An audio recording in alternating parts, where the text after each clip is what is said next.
HRPA ჯორჯია საერთაშორისო HR დღეს ყოველწლიურად აღნიშნავს და გამონაკლისი ცხადი არც 2025-ია წლევანდელი ღონისძიება 20 მაისს არის ჩანიშნული და როგორც ცნობილია მისი მთავარი თემა იქნება მრავალფეროვნება, თანასწორობა და ინკლუზია სამუშაო ადგილზე. გეტყვით იმასაც, რომ წინასწარი მონაცემებით ღონისძიება 600-მდე მონაწილეს როგორც HR პროფესიონალებს, ასევე აღმასრულებელ დირექტორებს, ინკლუზიური ორგანიზების წარმომადგენლებს და ცხადია ტრენერებს, კოუჩებს, გაყიდვების, PR-ისა და მარკეტინგის პროფესიონალებს გაერთიანებს. HR დღისა და დაგეგმილი აქტივობების შესახებ უფრო ვცლად სალომე ღაჭავა, HRPA-ის აღმასრულებელი დირექტორი მოგუყვება, რომელიც პირდაპირ ეთერში გვერდდება. სალომე, მოგესალმები. მადლობა კიდევ ერთხელ თქვენ დროისთვის და ჩვენთან ჩართულობისთვის, სტუმრობისთვის. 20 მაისი მოგვადგა კარს ამასობაში. შარშანაც მახსოვს საუბრობდით ამ დღესთან დაკავშირებით. წელს რა არის დაგეგმილი HR დღის აღსანიშნავად და რითი იქნება ზოგადად გამორჩეული ეს წელი. მასშტაბი, არ ვიცი, მე რაც მოვიძია ინფორმაცია თქვენს მიერ გამოქვეყნებული მასალებიდან ძალიან დიდი მასშტაბი იკვეთება რიცხობრივი თვალსაზრისით მონაწილეთა ჩართულობის. ვინ იქნებიან ეს ადამიანები? საიდან გროვდება ეს 600 და ზოგადად რა უნდა ველოდოთ ამ დღეს? დიდი მადლობა კიდევ ერთხელ გვიყვარს თქვენ ეთერში სტუმრობა და პატივია. თქვენ გაგიზიაროთ ის დეტალები, რასაც გეგმავთ 20 მაისისთვის. 20 მაისს როგორც თქვით და პრინციპით ჩამოთვალეთ კიდეც, გვექნება საკმაოდ დიდი მასშტაბური ზეიმი. ნუ დავიწყოთ იქიდან, რომ HR დღეს აღნიშნავთ, ხო? HR-ის პროფესიულ დაბადების დღესაც ვეძახით ხოლმე ამას, რადგან ყოველ წელს 20 მაისი სწორედ HR-ებს ეძღვნებათ. ამიტომ უნდა ვიზეიმოთ ეს დღე და ამ დღეს მათ შორის პაუზდებით ხოლმე და ვაფასებთ ერთმანეთს საკუთარ თავს ამ პროფესიაში ჩვენს ძალისხმევას, რომელსაც ამ პროფესიაში ვდებთ. ეს არის პირველი და მთავარი, მოკლედ, მიზანი ამ დღეს თავყრილობის. და მეორე თემატიკა, მოკლედ, რაც შედის, რასაც გავშლით ალბათ დღეს, ეს არის მრავალფეროვნება, თანასწორობა და ინკლუზია. ანუ სწორედ ინკლუზიური სამუშაო გარემოს გარშემო ვიკრიბებით 20 მაისს. რაც შეეხება აუდიტორიას, როგორც კითხვაში იყო და ჩამოთვალეთ კიდეც, მასშტაბური ნამდვილად არის, როგორც ჩვენი სხვა ღონისძიებები, კიდევ უფრო გავაფართოვეთ და რადგან ასეთი საზეიმო ვითარება, არა მხოლოდ HR პროფესიონალებს და კომპანიის მფლობელებს თუ დირექტორებს, არამედ სხვა პროფესიის მონაცესავე დავარქმევდი პროფესიის წარმომადგენლებსაც ვიწვევთ, რომლებსაც ასევე აინტერესებთ HR-ი, ისე როგორც HR-ს მათთან ურთიერთობა, საერთო კოლაბორაციით, ხო იქნება ეს კოუჩი, ტრენერი, ფსიქოთერაპევტი თუ იქნება PR-ის, მარკეტინგის თუ გაყიდვების პროფესიონალი. არის საინტერესო ბიზნეს კომპანიებთან მათი ურთიერთობა ორმხრივად, ასე რომ რატომაც არა გავუღებთ კარს და აი ასე შევკრავთ ამ დიდ ზეიმს. როგორც ვიცი, პროგრამა მოიცავს მათ შორის რაღაცა ძალიან საინტერესო ასპექტებს, რომელიც მიღმა აღნიშვნისა იქნება გარკვეული, ასე ვთქვათ, ნიშანდობლივად ძალიან დიდი მნიშვნელობის მატარებელი. მოგვიყევით, ასე ვთქვათ, აი პროგრამაზე, მათ შორის დაჯილდოების ცერემონიაც გვექნება და ეს ძალიან საინტერესოა. ნამდვილად და მოდი მოკლედ მაშინ ვეცდები რომ თან ძალიან ბევრი სპოილერიც არ იყოს და თან გაგიმხილოთ დღის წესრიგი და თანმიმდევრულად მივყვეთ შამპანიურით დავიწყებთ მოკლედ დღეს ასევე კლავიშით გიგი პიანომენი გვეყოლება მოკლედ შესავალში სადაც სასიამოვნოდ მოკლედ ნეტვორკინგ დახვედრა მისალმებას თბილ დახვედრას მოვაწყობთ ჩვენი სტუმრებისთვის.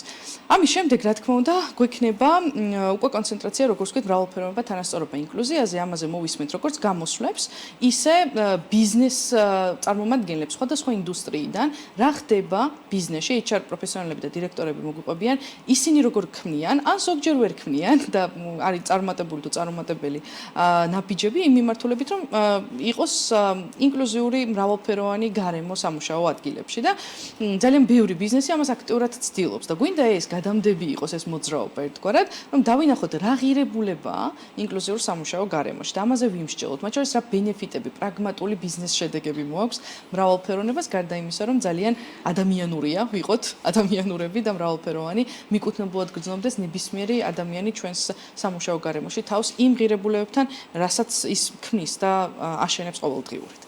ამის შემდეგ რა თქმა უნდა როგორც ვთქვით დავაანონსებთ HR Leadership Academy-ის დაფუძნებას, ესე რომ ვთქვათ, ეს არ არის რაღაც ცალკე ორგანიზაცია, ვიტყოდ უბრალოდ სათავე ედება Leadership Academy-ს, სადაც განმოვითარებთ როგორც არსებულ HR-ებს, ისე შეაძლებლობას მივცემთ ახალ ადამიანებს შემოვიდნენ ამ პროფესიაში, ისევე როგორც შევქმნით ახალ ტალანტებს. ამაზე უფრო მეც ღონისძიებაზე მოგიპატიჟებთ და მოისმენთ და ასევე გვექნება ძალიან საინტერესო როგორც ვთქვით დაჯილდოების ცერემონია, სადაც როგორც ჩვენ კურსი გქონდა, თქვენთან ეთერშიც გვისაუბრე არაერთხელ უკვე ჩამოსული 3 წელია, სადაც 100 მეტი HR პროფესიონალი გადავამზადეთ მრავალფეროვნების, თანასწორობის და ინკლუზიის მიმართულებით, რაც ხშირად ვიმეორებ ხოლმე მოკლე აკრონიმია DEI, Diversity, Equity and Inclusion და გარშემო ქალთა ორგანიზაცია ნორვეგიის და დანიის მთავრობებთან ერთად გვეხმარებოდა ამ პროექტის განხორციელებაში. აი ეს ნაწილიც გამომრჩა, დავამატებ, რომ დანიის და ნორვეგიის ისე როგორც გარშემო ქალთა ორგანიზაციის წარმომადგენლები და ელჩები უშუალოდ სეინდან მოგვესალმებიან და დაჯილდოების ცერემონიას. გარკვეულწილად საერთაშორისო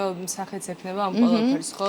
ჩვენი პარტნიორებიდან გამომდინარე. პარტნიორებიდან გამომდინარე და თავად მონაწილეების სპექტრი როგორია? ეს არის მხოლოდ ორიენტირებული ქართულ ბიზნესზე, ქართულ პროფესიონალებზე თუ არა მხოლოდ, იმიტომ რომ გლობალიზაციის პირობებში არ არის თქვათ რაღაცნაირად მარტივი, რომ მხოლოდ მიკრო ნამდვილად რაღაცა ორიენტირში მოექცე. რა თქმა უნდა, სრული უმეტესობა დამსწრეების იქნება საქართველოდან და ქართულად მოსაუბრე, თუმცა რადგან უკვე ჩვენი კორპორაციული წევრების ნაწილი არის, რომ აღარ ჩამოვთვალო საერთაშორისო კომპანიები, ცხადია, მათი ხელმძღვანელები ხშირ შემთხვევაში ან HR ხელმძღვანელები არ არიან ხოლმე ქართულენოვნები, ქართველები და არიან ექსპატები, მოკლედ სხვადასხვა ქვეყნიდან. მაგალითად, იგულისხმება საომერც დავაზუსტებ ისეთი გლობალური კომპანიები, რომლებსაც საქართველოში ყავთ თავისი წარმომადგენლობა, ხო? ძალიან ბევრია ასეთი კომპანია, ვიცით, ყველა მიმართულებით, მე მგონი.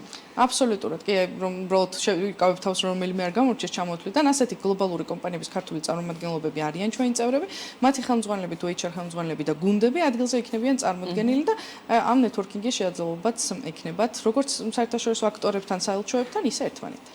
კი ბატონო, წარმატება ამ ძალიან საინტერესო ამბავში და ისე ჩავლას ამ დღის როგორც დაგეგმილი გაქვთ გისურვებთ, მაგრამ მინდა რომ ამის მიღება მოვიკითხოთ HRPA-ის 2025-ის პირველი კვარტალი, როგორ დაიწყო თქვენთვის, რა არის ის მნიშვნელოვანი პროექტები, რაზეც ახლა ხართ ფოკუსირებული და გეგმებიც რა არის დასახული სამომავლო განვითარებისთვის. სიამოვნებით გაგაცნობთ, რამდენი მიმართულება გვაქვს და ვიცდები რომ სტრუქტურებულად გადმოგცეთ.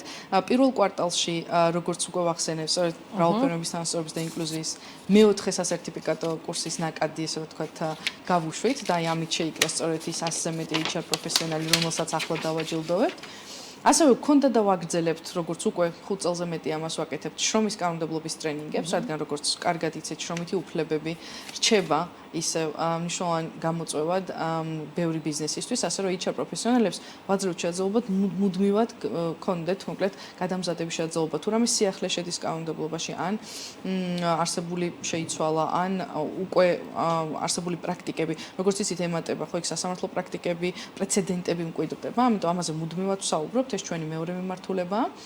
ამას გარდა როგორც იცით რეგიონებში გავედით და ხოლო თბილისით არ ვიფარგლებით და მარტის ბოლოს გახდით ბათუმში, მოკლედ აჭარის რეგიონში, სადაც უკვე 40-ზე მეტი წევრი გვყავს, როგორც კორპორაციული, ინდივიდუალური და ისევ ამ თემაზე, ანუ მთავარ გამოწვევაზე, ტალანტების შენარჩუნებაზე და მოზიდვაზე ვისაუბრეთ ბათუმში, ეს იყო ჩვენი პირველი კვარტალი და ამ კვარტლის გეგმები, როგორც ვთქვით, უკვე რა თქმა უნდა ერთ-ერთი გამორჩეული ჰაილაიტი არის HR დღე 20 მაისს და ამას მოყვება ძალიან საინტერესო ბარემ დავაანონსებ, ხო, როგორც მკითხეთ თქვენს ეთერში, ინდუსტრიული შეხვედრები.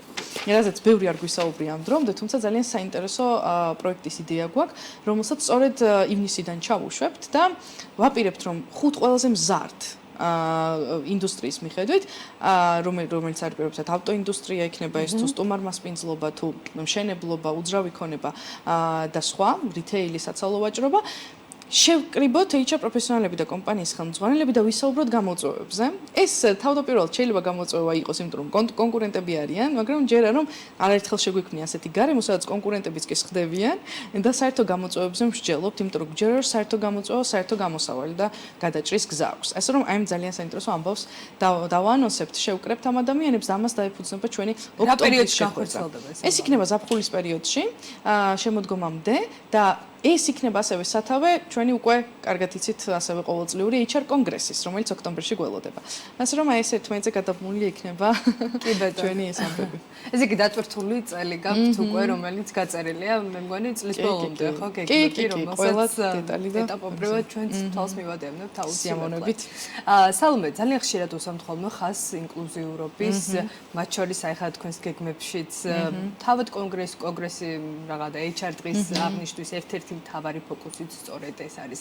ზოგადად რატომ დადგა ასე დღის წესრიგში ინკლუზიურობის საკითხი და რა მნიშვნელობა აქვს თანამედროვე რეალობაში აი ამ პროცესს, მათ შორის ბიზნესთან ადაპტაციის ნაწილში.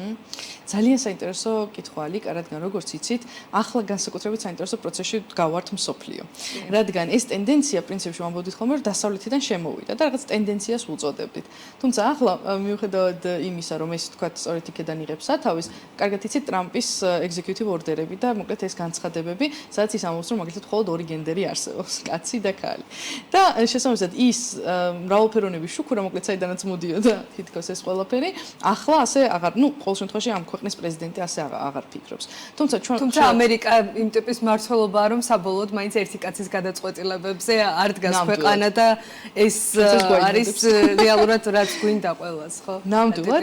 ასე რომ ჩვენ ხუმრობთ ხოლმე, რომ არც ტრამპის გამო გვჯეროდა ამ ღირებულების და არც მის გამო ვაპირებთ, რომ გადავირწმუნოთ, შესაბამისად ვაგრძელებთ, რადგან ერთი პირველ რიგში როგორც ვთქვით, ადამიანური გადმოსახედიდან გვჯერა, რომ ასე უნდა იყოს, მეორე ძალიან ბიზნესური გადმოსახედიდან გვჯერა, რომ მრავალფეროვანი უნდა იყოს ბიზნეს გარემო და გეტყვით მარტივად რატო. აი ტალანტების გამოწვევაზე თქვენს ეთერებშიც, ბიზნეს გადაცემებშიც არაერთხელ ჟღერდება, რომ არის გამოწვევა, ხო? ანუ ვამბობთ ხოლმე არ არის ტალანტი, ან ჩვენამდე არ მოდის. აი სწორედ აქ დადგა ეს საკითხი, ამიტომ ეს გაცილებით მეტია ვიდრე ტენდენცია. ეს არის პირდაპირ ვიტყოდი და თამამად პრობლემის გადაჭრის გზა. მრავალფეროვნება, თანასწორობა და ინკლუზია. იმიტომ რომ შემცირდა განსაკუთრებით პანდემიის შემდეგ მომართვიანობა, ადრე როგორც გახსოვთ, გამოწვევა იყო ძალიან ბევრი შემოსული რეზიუმე, რომელსაც HR-ი ვერც კი ეცნობოდა ზოგჯერ ბოლომდე. დაახლოებით ბოლო 4-5 წელია გამოწვევა არის პირიქით, არც კი შემოდის რეზიუმეები. კადრების დეფიციტიც სწორედ ამას ვეძებთ. ეხლა რაღაცნაირად შეიცვალა ბოლო პერიოდში პირველი კვარტალი ყოველ შემთხვევაში ვაკანსიების კლებასაც ჩვენებს ესეც ძალიან საინტერესო დინამიკა.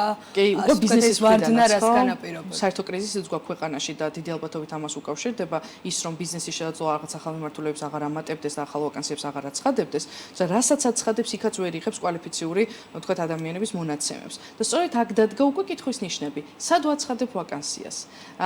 და წუდები თუ არა იმ ტალანტების, ესე რომ ვთქვათ, ჯგუფებს, კლასტერებს, რომლებიც მინდა ჩვენთან იყვნენ. როცა არსებობს ასობით ათასი ადამიანი ჩვენ ქვეყანაში, რომელიც არ არის დასაქმებული, ქალები, ეგრეთ წოდებული NEET კატეგორია ადამიანები, რომლებსაც არ გაუვლიათ განათლება თუ ასე შემდეგ, თუ უამრავი სხვა ჯგუფი, იქნება ის queer თემი, ხო? ანუ LGBTQ თუ სხვადასხვა არც